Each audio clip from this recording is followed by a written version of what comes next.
Good morning, good morning, good morning, you lot. It is Wednesday and it is about 10 to 8. Children will be arriving shortly. I'm going to make a cup of tea. It's a bit overcast and a bit chilly, but it's supposed to hit 20 degrees again today. So I'm really hoping the sun comes out because I want a nice warm morning. The post van is coming and I have something I need to post to a friend. So I need to wrap one of those boxes up and post that to her. I also have a friend who I haven't seen for ages, my bestie, Anna, who I haven't seen for ages, who's coming for a walk. Well, she's going to come and hang out at the park while I take the little ones to the park this morning.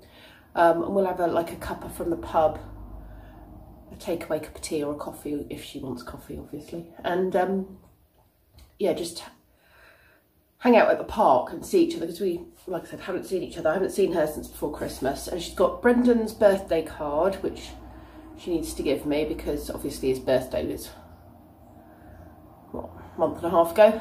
And I have one of those to give to her, one of those boxes, a little gift that I bought for her. So, yep. Saves me posting it to her. She's going to come over and have a cup of tea in, well, you know, not here, but, you know, at the park. I'm hungry, I need some breakfast. It's a bit of a rough night. It was up and down quite a lot. So I'm not sure what was going on there. Yeah. When I was asleep. I had some very vivid dreams, very weird dreams indeed, which were, yeah. One of them was that Lee, I adore Lee, but he is a bit of, I can't think of a polite word to use about it right now, that's not slightly swearing. People annoy him and he is quite happy to moan about people annoying him. And if someone's annoyed him, it's very hard to get past that. Once somebody, he can think someone's fantastic, and then the minute they do something that he doesn't like, or they do something that's annoying, it's like they're gone. There's no second chances with him, kind of thing. And then they irritate him a lot. So he then moans about that person quite a lot. And it can be somebody at work, it could be somebody in the village, it could be a neighbour, you know, it could be anything. And in my dream, he had said something, his usual kind of comment, but it was overheard by one of the neighbours, and it was about a neighbour. And the neighbour lost his rag with him, and this fight nearly started. And I actually got cross and sent Lee indoors and was like, you know, think before you speak, and got really angry. And I was apologising to the neighbour, trying to settle things, you know, and in the end I got so annoyed about this particular trait of him that I left him and I moved out. It was quite extreme, and I moved out in my dream and I went and lived somewhere else. And it was kind of this dream about me moving out and living in this other house, and how I was feeling about that. And Lee is not violent at all, is not aggressive at all, has never lifted a finger to me. But in the process of this dream and me leaving, he hit me a couple of times in my dream. He hit me. And I remember my dad coming over and him being very unimpressed. I mean, it was like, poor Lee. I mean, good Lord, talk about being picked on in my dream. I turned him into some kind of monster. So, yeah. But it's not one of those dreams where you wake up and you think, oh, I hate you, you've done something horrible to me. But the poor thing, in my dream, I turned one of his annoying qualities into this huge, big deal and left him and turned him into a wife beater. So, yeah. Poor thing. He doesn't even know that yet. I ought to tell him this dream later, since I've told you lot my dream, haven't I? Anyway, enough of me and, you know, poor Lee, you know, ruining his personality in my sleep. I'm going to make a cup of tea and have some breakfast before these kids arrive. Yeah, those are the eggs, aren't they? The jelly bit, and then you get a little black dot. Have any of them got legs? No, they're far too small. Can you see they have little gills on the side of them? move, tadpole. They have little tiny gills that help them breathe. He's eating your paper.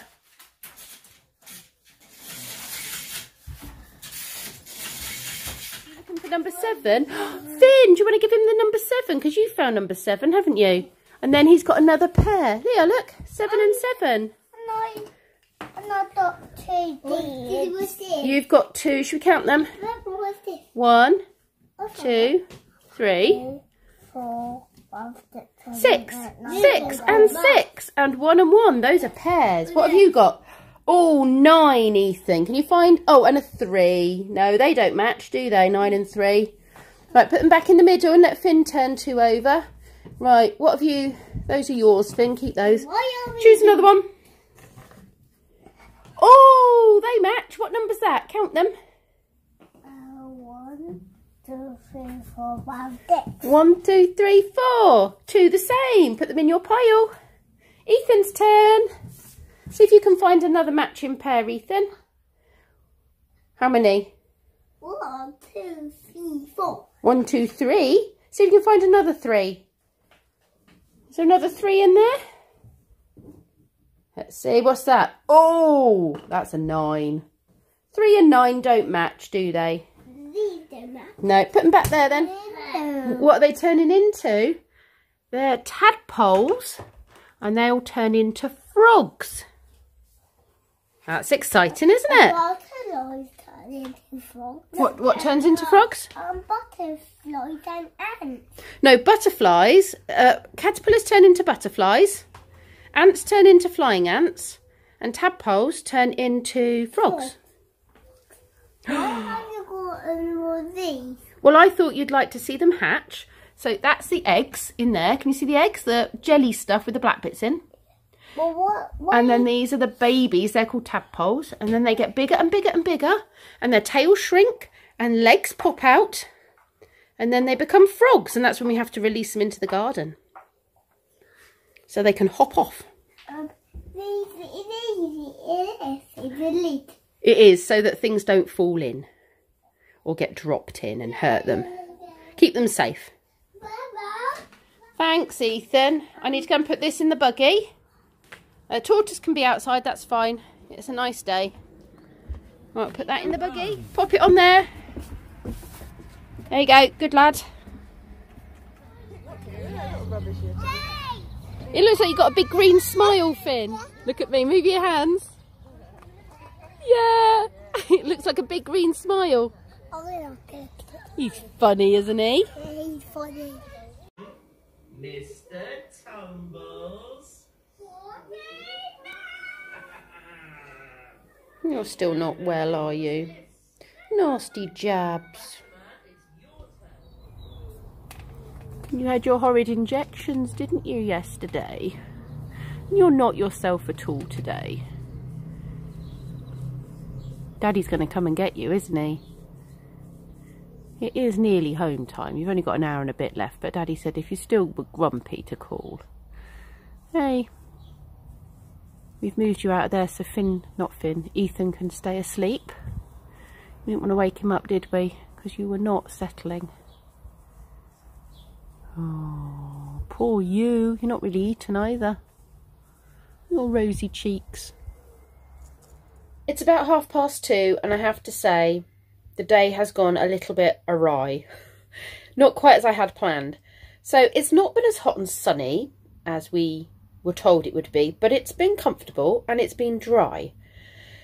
So the boys and I went, as in the little ones that I look after, went to the post van to post the parcel to my friend. And that was all good fun and everyone was fine, and as you'll see, everyone was playing nicely before we left and everything was good. Harrison I expected to be a bit off colour, maybe a little bit clingy, because he had his injections yesterday.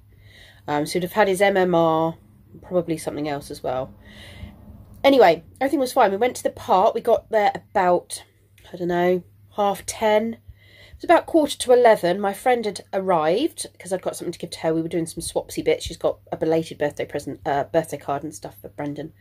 And she'd gone over to the pub, got us a cup of tea each. And I was sat on the bench with the kids, giving them snacks. Harrison really wasn't very interested, but the other two were eating really nicely. And then all of a sudden, Finn goes green, bursts into tears, and says he's going to be sick. So I rush him out the path, and he was a little bit sick, not hugely sick, but he was, I feel sick. And he was a weird colour. I mean, green really does explain it. And he suddenly felt roasting hot, so I sort of stripped his top off and what have you. Now, yesterday, I don't know if I mentioned this, yesterday he threw up, but not in my care. I think I have mentioned this earlier on today when I was talking to the camera. He was on the swing for about 45 minutes at the park, got off and then threw up, and it's reasonable for us all to assume that was related to motion sickness, 45 minutes on a swing. But I'm now thinking there was more to it. I think he's probably got a bit of a bug. So with that in mind, I just called Dad and said, look, he has been sick again. He's crying. He's gone green. He's not a great colour. I think he should go home. So Dad came down to the park. I've got hair in my eyes. Dad came to the park, picked him up, took him home.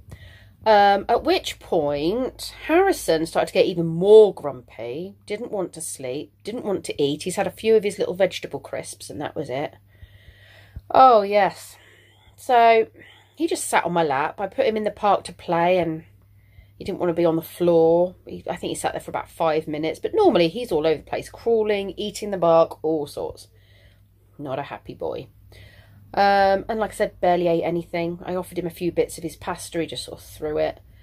So anyway, my friend and I had a bit of a chat and a cup of tea and at the park. And Ethan was kind of just doing his own little thing. And then we came home and Harrison just didn't improve, did not perk up.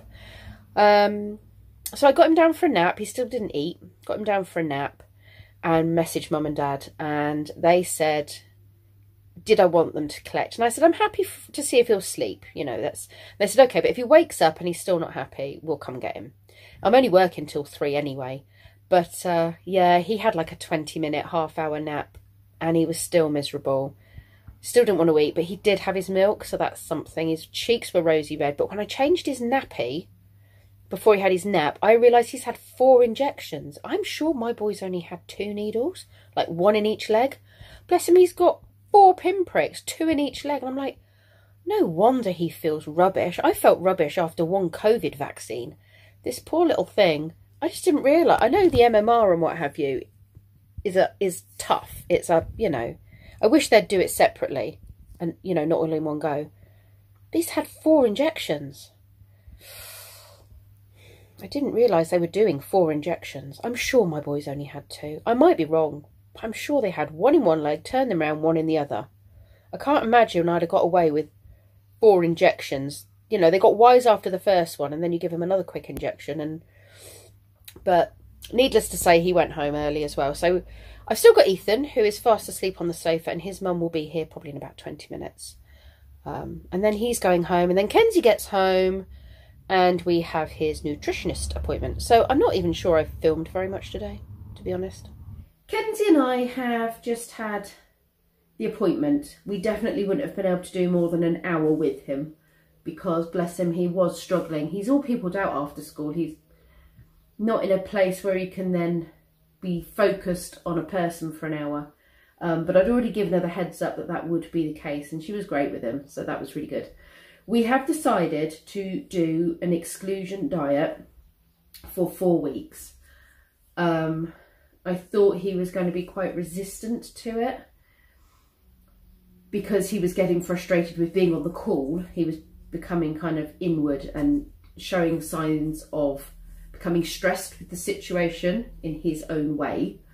And I'm kind of quite in tune to those changes in him. And we were avoiding soya because my side of the family struggles with soya anyway. And we did try an alternative when he was about 4 and put him on soya, and we didn't see any improvements. We took him off dairy, put him on soya. And she said the reason we didn't see any improvement could be that he was actually having a reaction to the soya. So it might have been that taking him off the dairy improved, but the fact that he is intolerant to soya could have meant that he was still presenting with the problem. So we're going to get through Easter, because I said obviously he's got Easter eggs and stuff that people have got him, and I didn't really want to spoil Easter at this point. And she said, no, absolutely, get through Easter, and then maybe Tuesday, Wednesday next week, so he's going to cram all his eggs into him. She said, start the exclusion diet. So no soya, no dairy, no eggs, no gluten, no citrus. And we're going to do that for 4 weeks, but after 2 weeks we should see a difference. Then we need to sort of get him used to those sorts of alternatives that he can eat. I mean, main meals will be fine. I will just make sure he's got some good bits of meat. Like, he likes chicken. We won't get sausages. I know you can get gluten-free sausages and stuff, but I think it's probably best if I just go plain bits of meat. He likes pork chops, he likes bacon, he likes chicken, he likes pork, beef, you know, all of that. So if I get actual meat joints, and then we will, you know, he can have offcuts of the meat in his sandwiches. We will go and get gluten-free bread, which, you know, I'm used to having in the house anyway, so we'll just go get gluten-free bread. His main meals will be meat, lots of veg, which he likes lots of veg anyway, and he usually has 3 portions with his meal, and then either potato, gluten-free pasta or rice. So that should be doable. And then, I mean, a lot of the things that are not great are things he would have either breakfast cereal,